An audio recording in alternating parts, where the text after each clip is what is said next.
Shalom, shalom. First and foremost, I want to give all praises, honor, and glory to Yahweh, Bahasham, Yahweh Shai, Bahasham, Rachakwadash, Barakatah. Double honors to the elders and apostles and the righteous men of great millstone who teach us this truth and righteousness and sincerity and in brotherly love. Salutations to the hopeful elect, the 144,000 men of Yasharallah, and the one-third men, women, and children of Yasharallah. Shalom. This is your brother Shamya coming back at you one more time with this quick lesson from the GMS Helena, Montana camp. And, I'm not going to make this lesson that long, I'm just going to hit the points and, you know, um, I gotta be honest with you, Akim and Athquath, and I'm 144% sure that you, Akim, feel the same way. But I'm just getting sick and tired of this fucking shit. I'm getting sick and tired of my job. I'm getting sick and tired of being around these heathens. I'm getting sick and tired of just the wickedness, the pride, the arrogance of these people, right? And and we know for sure that this is the end of this heathen ass kingdom. Um, and I one thing I can humbly say, I love being around the righteous. You know, um, of course, with me being in Helena, Montana, by myself, and I humbly say that the Lord protects me and guides me and nourishes me and strengthens me and continue to keep pushing. This flesh is weak. This flesh is just sickly, having all these ailments, and it's just horrible on the body. But the Lord heals us. He heals us, and He's with us, and that's a beautiful thing. I just want to be around the Akim and the Athquath, the righteous of Israel. And I know that that time is coming. The kingdom is at hand, and we're going to be in the kingdom soon, and we'll have our chance, Lord willing, Yahweh Ratazah. I be one of the first fruits in the kingdom, be beamed up in those chariots the first go around, but we have to endure until the end, and we know that this is the end. But I don't want to keep rambling on, Akim and Athquath. I'm just getting sick and tired of this fucking place. But we know that we got to make our bodies a living sacrifice for Yahweh, Ba'ashem Yahweh Shai, Ba'ashem Rakakwadash Barakatah. But let me just jump into this lesson real quick, Akim. I ain't want to make this long. So check this out, Akim. I was on the Independent Record. That's the Helena, Montana newspaper, and I found this article, and it was very amazing. And the Lord had the Spirit jump on me to do this lesson regarding this, right? And it's a beautiful thing what I'm about to read. Okay. Let me just start reading this stuff. Okay. It says this: Helena Police Department experiencing significant officer shortage. The Helena Police Department is experiencing a significant shortage of officers as 2022 begins. So the city of Helena, they're experiencing police shortage, which is a fucking beautiful thing, man. Because I've Yahweh Shem Yahushua have had me. He has Yahweh Shem Yahushua has given me many dreams concerning this. You know what I'm saying? So it says a significant shortage of officers as 2022 begins. Before he retired from his position as police chief last week, Steve Hagan said the department was short 5 officers and 2 officers were in field training, which means they are unavailable for duty without the presence of a training officer. Hagan was among the 4 additional officers planning to retire at the end of 2021, and another is expected to leave by the end of January. He says, so we will be effectively short 12 officers from the end of January until the 2 complete their training in March. So now, Helena, the city of Helena is not a big city. It's a very small city. You know what I'm saying? The state of Montana has has roughly 1 million people in the whole state, and the biggest city in Montana is Billings. And actually, Helena, Montana is one of the littlest cities, and which is this is the city that I'm at. But um, Helena, Montana, this place is the population in Helena is very very little. So if they don't have the police, if they don't have that type of the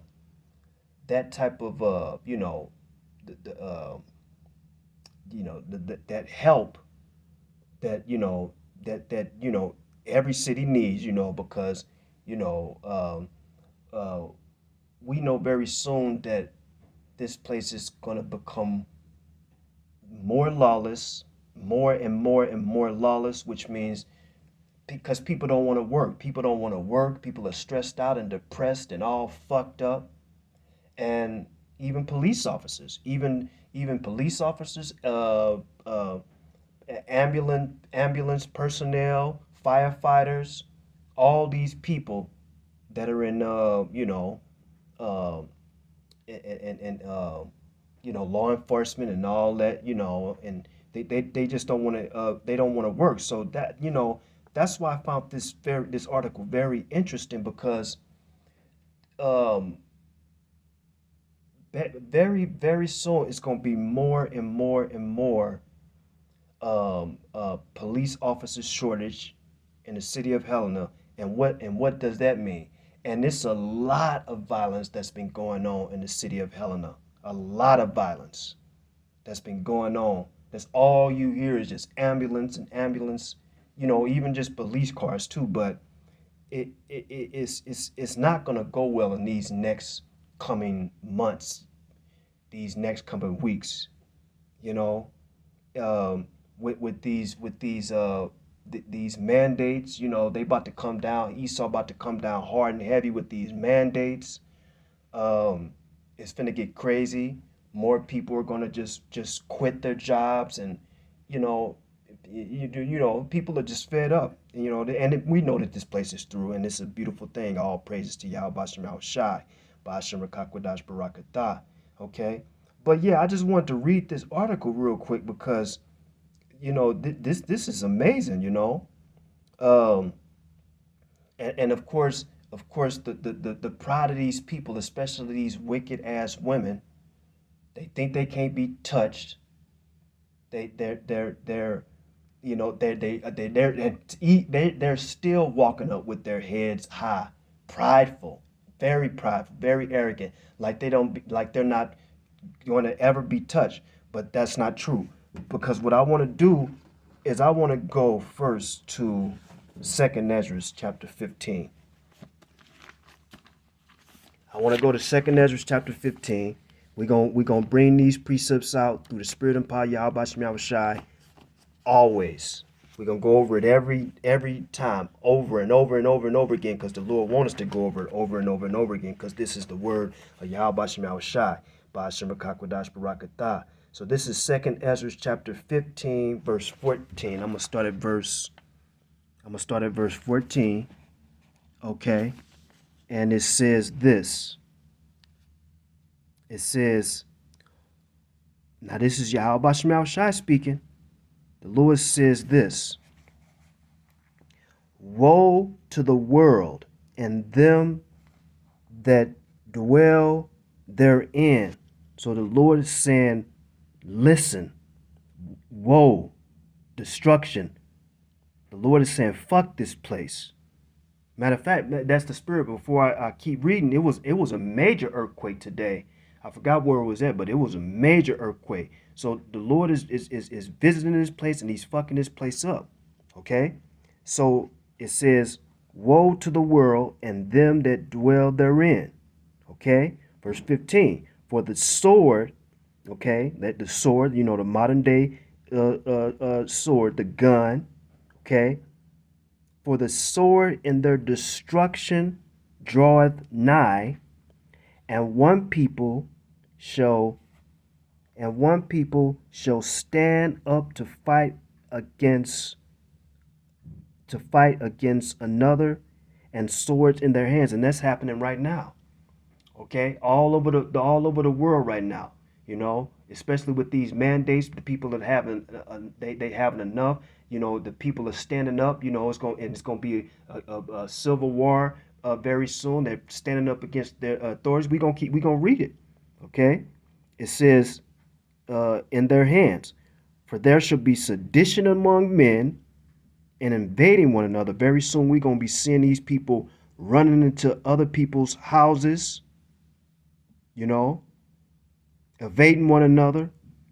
Okay, famine is here. It's just going to keep getting worse and worse and worse. Okay, they shall not regard their kings nor their princes. They ain't gonna give a fuck. These people ain't gonna give a fuck. It's like they don't give a fuck in these last days. Okay, they shall not regard their kings nor princes, and the course of their actions shall stand in their power. So basically, they're not going to give a shit. They're going to say, look, let's strap up, let's suit up and boot up. We don't give a shit about none of these motherfuckers. Let's stand up against these motherfuckers and you know, and take a stand. See? It says, course of their actions shall stand in their power. Verse 17. A man shall desire to go into a city and shall not be able. It's going to get so bad that they going to lock down the borders and everything. A person won't be able to go into another city. You know what I'm saying? It's going to get crazy. It is already crazy, but it's just going to get worse. Okay? Verse 18, it says, for because of their pride. See that? Just like I said earlier, these people, their pride, man, is just crazy. How prideful these people are. The majority of these people don't have a clue what's going on, but guess what? That pride, they sure know how to be prideful. You know what I'm saying? A shortage of food and shortage of police officers and all this stuff, but they're gonna still be prideful. That's why Yahweh Shema Shai said it right here. It says this, verse 18, for because of their pride, the cities shall be troubled, the houses shall be destroyed, and men shall be afraid. And if men are going to be afraid, what is it? What are the women going to do? What are the little children going to do if the men going to be afraid? See, these people, especially these wicked women, the wicked men too, but the wicked women, the majority of these people have no clue what's about to happen. Verse 19, it says, a man shall have no pity upon his neighbor. People's stomachs are going to be growling so bad. People are going to want food. Because you know the majority of these people, the majority of these Israelites, they don't fast, you know, the way they supposed to. A lot of these wicked ass people can't go without food for a couple of hours. You know, 2 hours, 3 hours go by. I'm hungry. It says, verse 19, a man shall have no pity upon his neighbor, but shall destroy their houses with the sword, the gun, and spoil their goods. Gonna go up in there, take the food, rape the women, right? You know, in Esau, he'll rape the little kids and spoil their goods because of the lack of bread. See, these people are so prideful, they don't think that this is going to happen, but it is happening, but it's just going to intensify. And for great tribulation, great distress, great turmoil, great anguish and pain. This is the Yahweh Shem Shai said, you motherfuckers ain't seen nothing yet. The Lord is about to bring it. And just like what the elder Tahar coined this year, this is the year of the turn up. The Lord about to turn it up. Okay? It was an artist back then. He had a major song on the original Honey I Shrunk the Kids soundtrack. The name of the artist's name, his name was Nick Kamen, and the name of the song is called Turn It Up. Okay? Turn it up. Okay? Turn it up. Okay? Elder Tahar coined this year the year of the turn up. The Lord Yahweh Shem Shai about to turn it up. Turn it up. Okay? So let me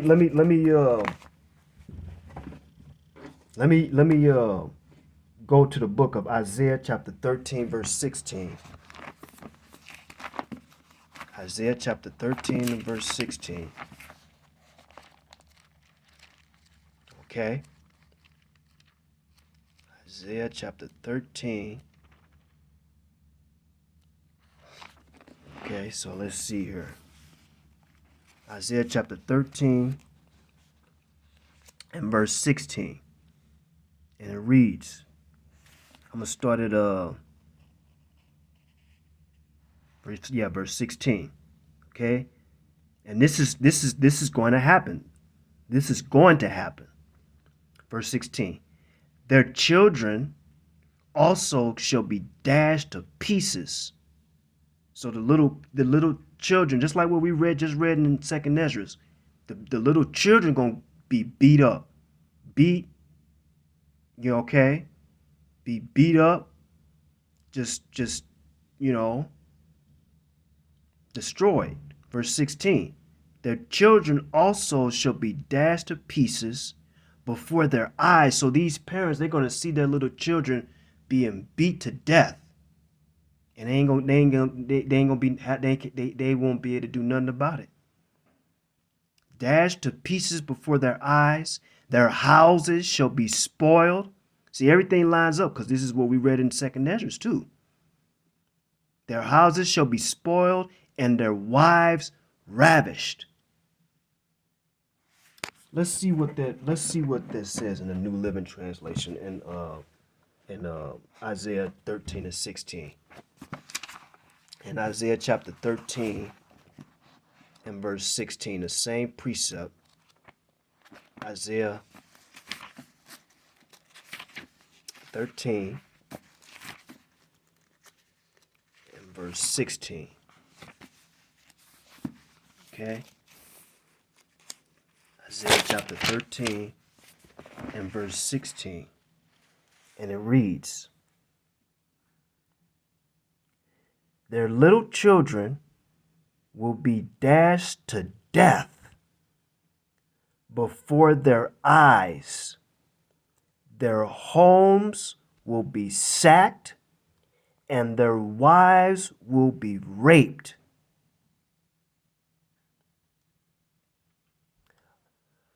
Women are going to be killed. Women are going to be raped.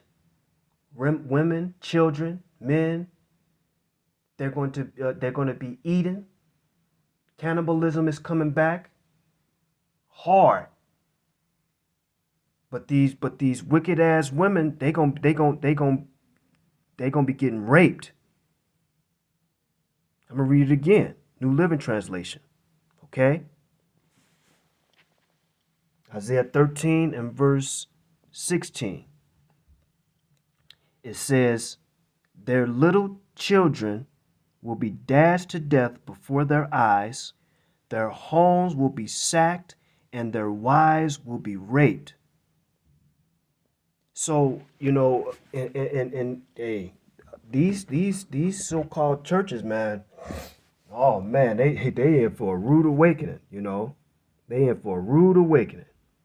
But let me get this one last precept real quick in Isaiah chapter 32 and verse 9.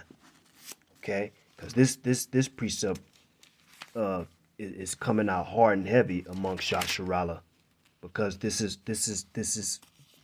going to take effect. It's going to take effect. It's going to take effect. Okay? And I want to give all praise, honor, and glory to Yahweh Bashem Yahweh Shai, because the Lord allowed me to do this lesson. Okay? So this is Isaiah chapter 32.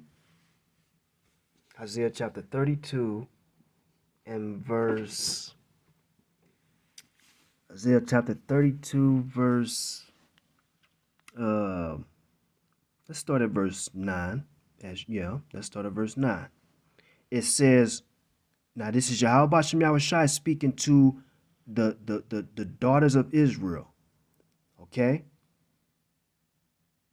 The daughters of Israel, the daughters of Zion. It says, rise up, ye women that are at ease. Hear my voice, you careless daughters. Give ear unto my speech. The Lord is speaking. Yahweh Bashem Yahweh Shai is speaking. Verse 10, it says, many days and years shall ye be troubled, you careless women, because these women are careless. It's just amazing to me how I see how careless these wicked ass women are. They are so careless. It says, many days and years shall ye be troubled, ye careless women, for the vintage shall fail. It's already fallen. Everything is fallen with these women. The gathering shall not come. Tremble, ye women that are at ease. Be troubled, ye careless ones. Strip you and make you bare, and gird sackcloth upon your loins. Okay? The Lord is not playing with these wicked ass Israelites, especially these wicked ass women. Okay? Verse 11, let me read verse 11. Tremble, ye women that are at ease. Be troubled, you careless ones. Strip you and make you bare, and gird sackcloth upon your loins. Okay? And then I'm going to read verse 12. It says, they shall lament for the teats, for the pleasant fields, for the fruitful vine. Okay? We know that these women love their comfort. We know that they love their social media, their Instagram, their cell phones, their perfume, their their comfortable beds. Today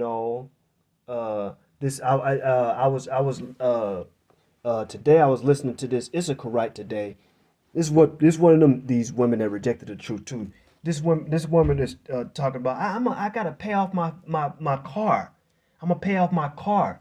And she was telling everybody, like, well, I got this amount that I still got on it. So she wants to see this place prolonged. She wants to